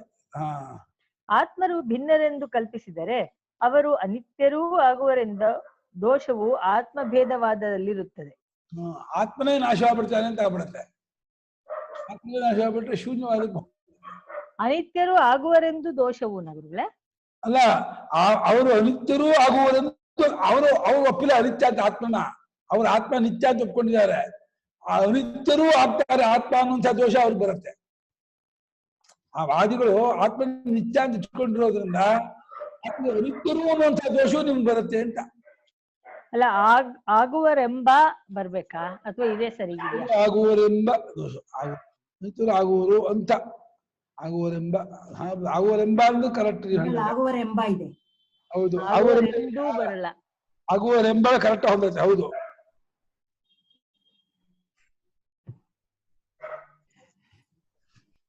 ಅನಿತ್ಯರು ಆಗುವರೆಂಬ ದೋಷವು. ಹೌದು. ಇದೂ ಅಲ್ಲದೆ ಭಿನ್ನರುಗಳಾದ ಆತ್ಮರುಗಳು ಎಷ್ಟು ಹೆಚ್ಚಿನ ಸಂಖ್ಯೆಯುಳ್ಳವರಾದರೂ ಪರಿಮಿತ ಸಂಖ್ಯೆಯವರೇ ಆಗುವುದರಿಂದ ಒಬ್ಬೊಬ್ಬರಾಗಿ ಮುಕ್ತಿಯನ್ನು ಹೊಂದುತ್ತಾ ಹೋದರೆ ಕೊನೆಗೆ ಎಲ್ಲರೂ ಮುಕ್ತರಾಗಿ ಜಗತ್ತೇ ಇಲ್ಲವಾಗಬೇಕಾಗುವುದು. ಜಗತ್ತೆಂದರೆ ಭೋಕ್ತೃಭೋಗ್ಯ ರಾಶಿಯಷ್ಟೇ. ಭೋಕ್ತೃಗಳೇ ಇಲ್ಲದ ಮೇಲೆ ಭೋಗ್ಯವಾದ ಜಗತ್ತೆಲ್ಲಿರುವುದು? ಜೀವರುಗಳಿಲ್ಲದ ಮೇಲೆ ಅವರಿಗೆ ಕರ್ಮಫಲವನ್ನು ಕೊಡುವ ಈಶ್ವರನ ಈಶ್ವರತ್ವವೂ ಇಲ್ಲವಾಗುವುದು. ಅವರಿಗೆ ಕರ್ಮಜ್ಞಾನಗಳೆಂಬ ಪುರುಷಾರ್ಥೋಪಾಯವನ್ನು ತಿಳಿಸುವ ಶಾಸ್ತ್ರವಲ್ಲದೆ ಹೋಗುವುದು. ಯಾರಿಗೂ ಇಷ್ಟವಿಲ್ಲ, ಯಾವ ವಾದಿಗೂ ಇಷ್ಟ ಇಲ್ಲ ಅಂತ. ಆದ್ದರಿಂದ ಆತ್ಮಭೇದವಾದವು ಯುಕ್ತಿಗೂ ವಿರುದ್ಧವಾಗಿದೆ. ಅದ್ವಿತೀಯಾತ್ಮನೊಬ್ಬನೇ ಪರಮಾರ್ಥವೆಂದು ಹೇಳುವ ಶ್ರುತಿಗಂತೂ ಈ ವಾದವು ವಿರುದ್ಧವೇ ಆಗಿದೆ. ಆದ್ದರಿಂದ ಆತ್ಮಭೇದವು ಶಕ್ಯವಲ್ಲ. ಆತ್ಮನು ಅದ್ವಿತೀಯನೆಂಬುದೇ ಸರಿ.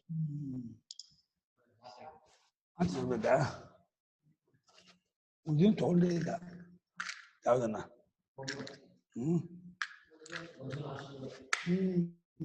ಹೇಳೋದೇ ಇಲ್ಲ.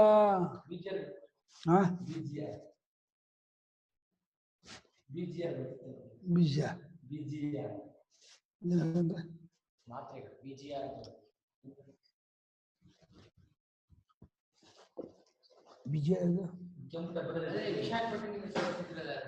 ಅದಲ್ಲ.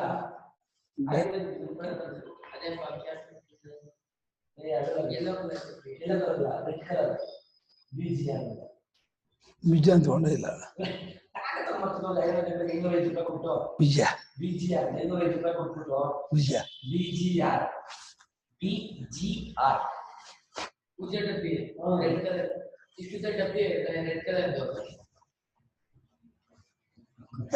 ಏನ್ ಹೇಳ್ತಿದ್ಯಾ ಬೀಜ? ಅದು ಹೆಸರು ಗೊತ್ತಿದೆ. ಇಷ್ಟು ಕೆಂಪು ಡಬ್ಬಿ ಇದೆ ಆಯುರ್ವೇದದ್ದು. ಇಷ್ಟಿಷ್ಟು ಮಾತ್ರೆಗಳು 550 ರೂಪಾಯಿ. 550 ರೂಪಾಯಿ. BGR ಕೆಂಪು ಡಬ್ಬ ತಗೊಂಡೇ ಇಲ್ಲ. ನಿಮ್ ಭ್ರಾಂತಿ. ಬೀಜ ನೋಡೇ ಬರ್ತಾವ ಸರ್. ಇಲ್ಲೇ ಬಿಟ್ಟೆ 1 ವರ್ಷ 1.5 ವರ್ಷ ಆಯ್ತು. ವಿಶಾಖಪಟ್ಟಣ ಸ್ವಾಮಿ ಕೊಟ್ಟರೆ ಅದು ಬಿಟ್ಟು ಈ ವಿಶಾಖಪಟ್ಟಣ ಸ್ವಾಮಿಗಳು ಒಂದು ತಗೊಂಡಿಲ್ಲ. ಗೋಲ್ಡನ್ ಕಲರ್ದು ಇನ್ನೊಂದು ಆಯುರ್ವೇದದ್ದು ಡಯಾಬಿಕ್ಯೂರು. ಅದಕ್ಕಿಂತ ಮುಂಚೆ ತಗೊಂಡಿದ್ರು. ಅದಾಗಿಲ್ಲ ಅದು ಅದಕ್ಕಿಂತ ಮುಂಚೆ ತಗೊಂಡಿದ್ವಿ. BGR ಅಂತ. ಏನದು? ಅದು ಶುಗರ್ಗೆ ಮಾತ್ರೆನಾ? ಮಾತ್ರೆ ನಾನು ತಗೊಂಡು ಕೊಡ್ತಿದ್ದಿದ್ದು. ಇದರಿಂದ ಆಯುರ್ವೇದ 550 ರೂಪಾಯಿ ಕೊಡ್ತಿದ್ದೆ. ಏನ್ ಜವಾಬ್ದಾರಿ ಏನ್ ಯಾರು ಹೇಳ್ತೀವಿ ನಮ್ಮದು ಅದ. ನಮೇಶ್ಚಿ ಕಶ್ಚಿನ್ನ ಚ ಸೋಸ್ಮಿ ಕಶ್ಚಿತ್ ಯಥೋದ್ವಯೋಹಂ ನಹಿ ಚಾಸ್ತಿ ಕಲ್ಪಿತಂ ಅಕಲ್ಪಿತಶ್ಚಾಸ್ಮಿ ಪುರಾ ಪ್ರಸಿದ್ಧತಃ ವಿಕಲ್ಪನಾಯಾ ದ್ವಯಮೇವ ಕಲ್ಪಿತಂ.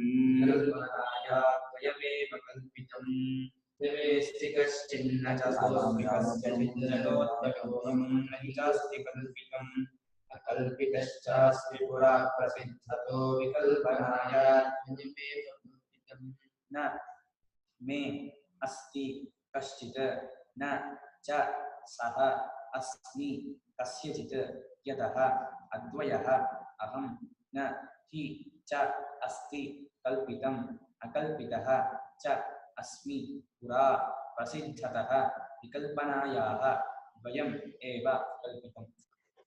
ಸನ್ಯಾಸಿಗಳು ಇದನ್ನೇ ಹೇಳ್ತಾರೆ. ನಾಹಂ ಕಸ್ಯಚಿತ್ ನಮೇ ಕಸ್ಯಚಿತ್ ಅಂತ. ನಾನೂ ಯಾರಿಗೂ ಸೇರಿಲ್ಲ, ನನಗೂ ಯಾರು ಸೇರಿಲ್ಲ. ನಾನು ಯಾವಾಗಲೂ ಏಕಮೇವ ದ್ವಿತೀಯನೇ ಅಂತ. ನನ್ನವರು ಯಾರು ಇಲ್ಲ, ನಾನು ಯಾರಿಗೂ ಸೇರಿದವನಲ್ಲ, ನನಗೂ ಯಾರು ಇಲ್ಲ, ನನ್ನವರು ಇಲ್ಲ, ನಾನೊಬ್ಬನೇ ಇರೋನು, ನನ್ನಲ್ಲೇ ಎಲ್ಲ ಸಿಗ್ತಾ ಇರೋದು. ಯತಃ ಅಹಂ ಅದ್ವಯ, ಯಾವ ಕಾರಣ ನಾನು ಎರಡೆಂಬುದಿಲ್ಲದವನೋ ಅದ್ವಿತೀಯ ಸ್ವರೂಪದವನೋ, ಆದ್ದರಿಂದ ಮೇ ನಕಶ್ಚಿದಸ್ತಿ, ನನಗೆ ಯಾರು ಇಲ್ಲ. ಇದೊಂಥರ ದೈನ್ಯದ ಮಾತು ಆಗ್ಬಿಡುತ್ತೆ, ನನಗೆ ಯಾರೂ ಇಲ್ಲ ಅಂತ. ಅದೇ ಧೀರತನದ ಮಾತು, ಇದು ದೈನ್ಯದ ಮಾತಲ್ಲ. ನನಗೆ ಯಾರೂ ಇಲ್ಲ ಅನ್ನೋ ದೈನ್ಯ ಅಲ್ಲ. ನಿನಗೆ ನಾನೊಬ್ಬನೇ ಇರ್ತಕ್ಕವರಾದ್ರಿಂದ ನನಗೆ ಯಾರೂ ಇಲ್ಲ. ಹಾಗೆ ನಾನು ಯಾರಿಗೂ ಹೇಳಿಲ್ಲ. ಕನಸಿನಲ್ಲಿ ಹೇಗೆ ನಾನು ಒಬ್ಬನೇನೋ, ಎಚ್ಚದಲ್ಲೂ ನಾನೊಬ್ಬನೇ. ನಾನೊಬ್ಬನೇ ಎಚ್ಚೆತ್ತವನು, ನಾನೊಬ್ಬನೇ ಎಚ್ಚ ನೋಡ್ತಿರೋನು, ನನಗೇ ಎಲ್ಲ ಕಲ್ಪನೆ ತೋರ್ತಾ ಇರೋದು. ನಾನು ಆ ಕಲ್ಪನೆ ಸೇರಿದವನಲ್ಲ. ನಾನು ಇದು ಪರಮಾತ್ಮನ ವಾಕ್ಯ ತರ ಇದೆ. ಹೌದು, ಪರಮಾತ್ಮ ನಾವಲ್ಲ, ನಾವು ಪರಮಾತ್ಮರಾಗಿ ಹೇಳ್ತಾ ಇರ್ಬೇಕು. ಅದು ಹೌದು, ನಾವು ನಿಜವಾಗಿ ಪರಮಾತ್ಮರೇ ಆಗಿರೋದ್ರಿಂದ ನಾವು ಯಾರಿಗೂ ಸೇರಿದವರಲ್ಲ, ನಮಗೂ ಯಾರು ಸೇರಿದವರಲ್ಲ, ನಮ್ಮವರು ಈ ಪ್ರಪಂಚದಲ್ಲಿ ಯಾರು ಇಲ್ಲ, ನಾವುಗಳು ಯಾವುದಕ್ಕೂ ಸೇರಿದಿಲ್ಲ. ಹೀಗೆ ಯಾವಾಗ ನಾವೆಲ್ಲ ಒಬ್ಬರೇ, ಎಲ್ಲರೂ ಅದ್ವಿತೀಯರೇ. ನಚ ಸಹ ಅಹಂ ಕಶ್ಚಿತ್, ನಾನು ಯಾರಿಗೂ ಸೇರಿದವನಲ್ಲ. ಕಲ್ಪಿತವಪಿ ಪರಮಾರ್ಥ ಅನ್ನೋದು, ಆ ಕಲ್ಪಿತವಾದ ವಸ್ತು ಕೂಡ ನಿಜವಾಗಿಲ್ಲೇ ಇಲ್ಲ. ಯಾಕೆ ಕಲ್ಪಿತಂ ನಚ ಅಷ್ಟೇ, ಆ ಕಲ್ಪಿತವಾದ ಪಂಚಭೂತಗಳಾಗಲಿ ನಾಮರೂಪಗಳಾಗಲಿ ಅದು ಕೂಡ ನಿಜವಾಗಿರ್ತಕ್ಕಂಥಲ್ಲ. ನಾನು ಮಾತ್ರ ಕಲ್ಪನಾಯ ಪುರಾವಿ ಪ್ರಸಿದ್ಧತಃ, ಕಲ್ಪನೆ ಮುಂಚೆನೂ ನಾನಿರೋವನು. ನನ್ನನ್ನು ಇಟ್ಕೊಂಡೆ ಕಲ್ಪನೆಗಳು ಬರಬೇಕು. ಕಲ್ಪನೆಗಳ ಮೂಲ ನಾನೇ. ನಾನು ಮುಂಚೆ ಪ್ರಸಿದ್ಧನಾಗಿರ್ತಾನದ್ರಿಂದ ನಾನು ಅಕಲ್ಪಿತನು, ಕಲ್ಪನಾ ರಹಿತನು, ಕಲ್ಪನಾ ಅತೀತನು, ಕಲ್ಪನಾ ಸಾಕ್ಷಿಯು, ಕಲ್ಪನಾ ಮೂಲ. ನನಗೆ ಕಲ್ಪನೆ ಇಲ್ಲ, ನನ್ನಲ್ಲಿ ಕಲ್ಪನೆ ಇಲ್ಲ. ನಾನು ಮಾತ್ರ ಕಲ್ಪನಾ ಅತೀತ, ಕಲ್ಪನಾ ಸಾಕ್ಷಿ, ಕಲ್ಪನೆಗೂ ಮೂಲ. ನನ್ನ ಇಟ್ಕೊಂಡೆ ಕಲ್ಪನೆಯನ್ನು ಬರಬೇಕು. ನನ್ನನ್ನು ಮಾತ್ರ ಕಲ್ಪನೆ ಮಾಡೋಕ್ಕಾಗಲ್ಲ, ನಾನು ಕಲ್ಪನೆ ವಿಷಯದ. ಆದ್ರೆ ದ್ವಯಮೇವ ಕಲ್ಪಿತಂ, ದ್ವಯ ಇದೆಯಲ್ಲ ದ್ವೈತ, ಅದು ಯಾವಾಗಲೂ ಕಲ್ಪಿತವೇ, ತೋರಿಕೆಯೇ, ಭ್ರಾಂತಿಯೇ. ಇರೋದೆಲ್ಲ ನಾನೊಬ್ಬನೇ, ತಾನೊಬ್ಬನೇ, ನಾನಲ್ಲ ತಾನು, ತಾನೊಬ್ಬನೇ ಇರುವನು, ತಾನೊಬ್ಬನೇ ಎಲ್ಲ ತೋರ್ತಾ ಇದ್ದಾನೆ. ಆ ತಾನಿಗೆ ಯಾರೂ ಸೇರಿಲ್ಲ, ತಾನು ಯಾರಿಗೂ ಸೇರಿಲ್ಲ. ತಾನು ಮಾತ್ರ ಯಾವಾಗಲೂ ಎಲ್ಲ ಕಲ್ಪನೆ ಮೂಲ ಆಗಿದ್ದು, ಯಾವ ಇಡೋದು ಇರ್ತಾನೆ, ಎಲ್ಲ ಇದ್ದು ಎಲ್ಲ ಜೊತೆಲಿ ಇರ್ತಾನೆ. ಪ್ರಪಂಚ ತೋರ್ತಾ ಇದ್ರೆ ಪ್ರಪಂಚ ಜೊತೆಲಿ ತೋರ್ತಾನೆ, ಇದೇ ಅರಿವನ್ನು ತೋರ್ತಾನೆ. ಪ್ರಪಂಚವಿಲ್ಲದೆ ಹೋದ್ರೆ ತನ್ನಷ್ಟಿಗೆ ತಾನಿರ್ತಾನೆ. ಪ್ರಪಂಚವಿಲ್ಲ ಅಂದ್ಕೊಳ್ಳಿ, ಅದು ನಾನು ಇಲ್ಲ ಅಂತಾಗಲ್ಲ. ಪ್ರಪಂಚ ತೋರ್ತು ತಿಳ್ಕೊಳ್ಳಿ, ತೋರಿಗೆ ಪ್ರಪಂಚದಲ್ಲೆಲ್ಲ ಅನುಸ್ಯೂತವಾಗಿ ಅರಿವು ಇರುವಿನ ರೂಪದಿಂದ ಎಲ್ಲರನ್ನೂ ಸೇರ್ಕೊಂಡಿರ್ತೀನಿ. ಅಂಥ ಅಖಂಡ ಪರಿಪೂರ್ಣ ಸಚ್ಚಿದಾನಂದ ಸ್ವರೂಪನಾಗಿರ್ತಕ್ಕಂಥವು ನಾನು, ಅಕಲ್ಪಿತನು, ಅದ್ವೈನಾಗಿರ್ತಕ್ಕವನು. ದ್ವೈತ ಪ್ರಪಂಚ ಕಲ್ಪಿತ, ಏನು ಮಾಡಕ್ಕಾಗಲ್ಲ. ಇಲ್ಲದ್ದು, ಇಲ್ಲದ್ದಾದ ಪ್ರಪಂಚ ಗೋಳ್ಗುಟ್ಟಿಸ್ತಾ ಇದೆ.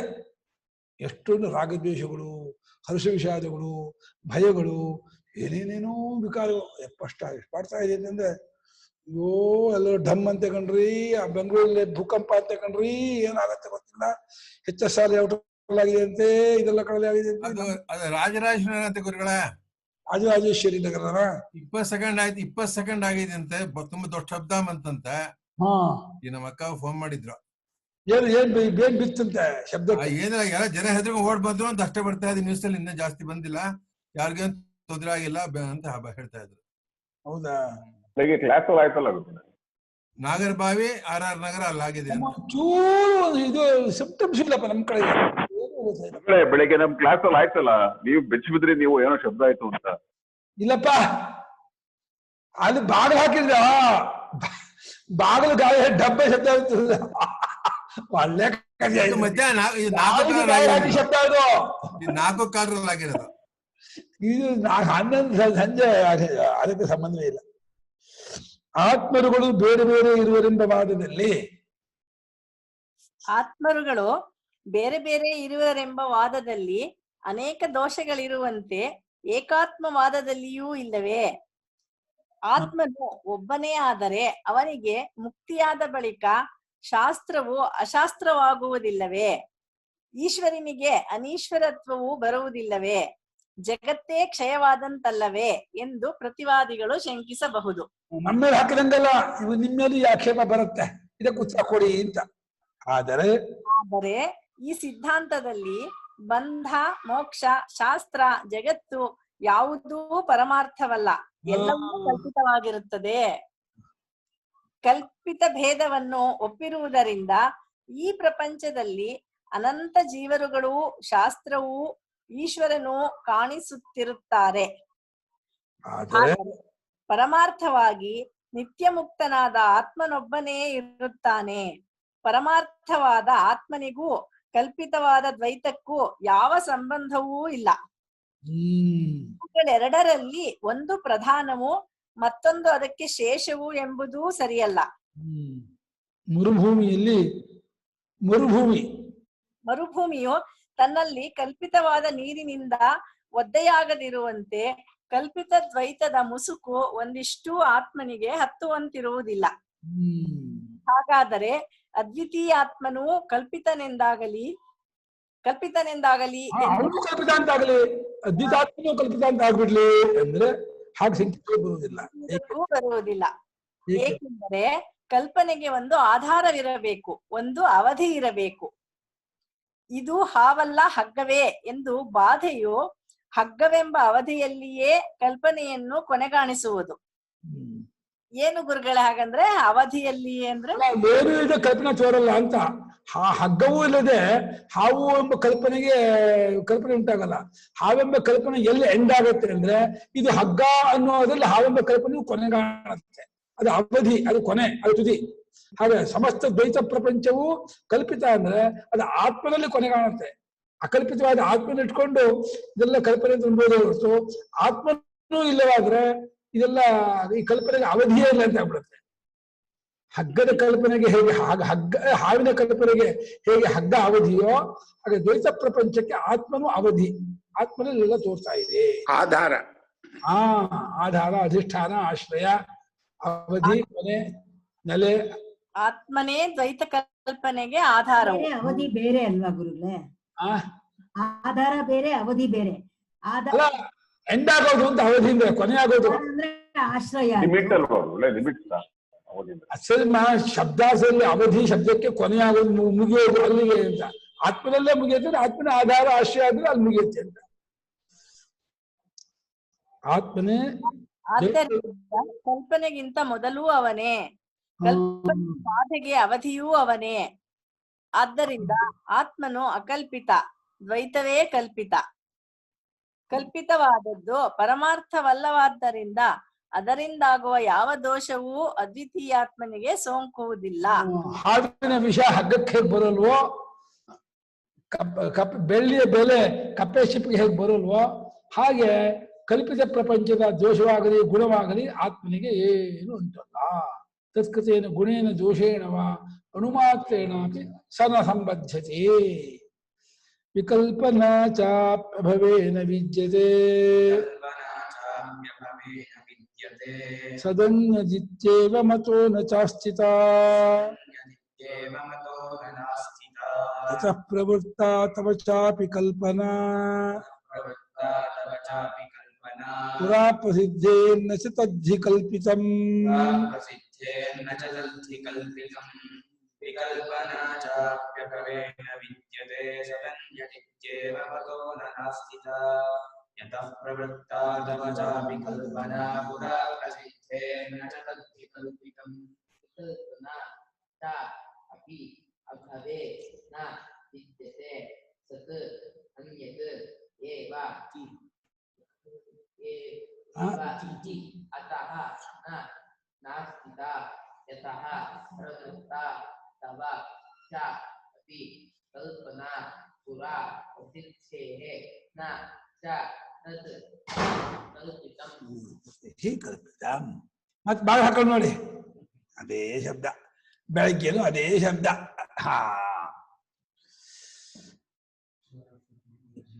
ಅಭವೇ ಆತ್ಮನಿ ಸತ್ ಅನ್ಯತ್ ಇತ್ಯೇವಂ ಪ್ರಕಾರ ವಿಕಲ್ಪನಾಪಿ ನ ವಿದ್ಯತೆ. ಹುಟ್ಟಿಲ್ಲದೆ ಇರುವ ಆತ್ಮದಲ್ಲಿ ಇದೇ ಮತ್ತೊಂದು ಈ ಪ್ರಕಾರದ ಕಲ್ಪನೆಯೂ ಹೊಂದಲ್ಲ. ಇದೇನ್ ಬೇಕಾದ್ರೆ ಕಾಲದೇಶ ಆಧಾರ ಬೇಕು, ನಾಮರೂಪ ಇರಬೇಕು, ಎಲ್ಲಿಂದ ಹೇಳ್ಬೇಕು. ಅಲ್ಲಿ ಸತ್ತು ಅಂತಾಗಲಿ ಈ ಅಸತ್ತು ಅಂತಾಗಲಿ ಇನ್ನೊಂದು ಅಂತಾಗಲಿ ಯಾವ ಕಲ್ಪನೆಯೂ ಹುಟ್ಟಿಲ್ಲದ ಆತ್ಮನಲ್ಲಿ ಬರಲ್ಲ. ಹುಟ್ಟಿದ್ದಾಗ ಬರುತ್ತೆ ಕಲ್ಪನೆ. ಹುಟ್ಟಿಲ್ಲದ್ದಾದ ಆತ್ಮನಿಗೆ ಇದೆ ಅಂತಲಾಗ್ಲಿ ಇಲ್ಲ ಅಂತಲಾಗ್ಲಿ, ಉದ್ದ ಆಗಲ ದೊಡ್ಡ ಆಗಲಿ ಕಪ್ಪು ಬಿಳುಪು ಯಾವ ಕಲ್ಪನೆಗೂ ಅವಕಾಶ ಇಲ್ಲ. ಹುಟ್ಟಿದ್ದ ವಸ್ತುವಿನಲ್ಲಿ ಕಲ್ಪನೆ ಮಾಡ್ತೀವಿ ಹೊರತು ಹುಟ್ಟದೇ ಇರೋ ವಸ್ತುವಿನಲ್ಲಿ ಕಲ್ಪನೆ ಬರೋದೇ ಇಲ್ಲ. ಅಥವಾ ತಸ್ಯ ನನಾಸ್ತಿ, ಅದನ್ನ ಇಲ್ಲ ಅಂತ ಮಾಡೋಕ್ಕೂ ಆಗಲ್ಲ.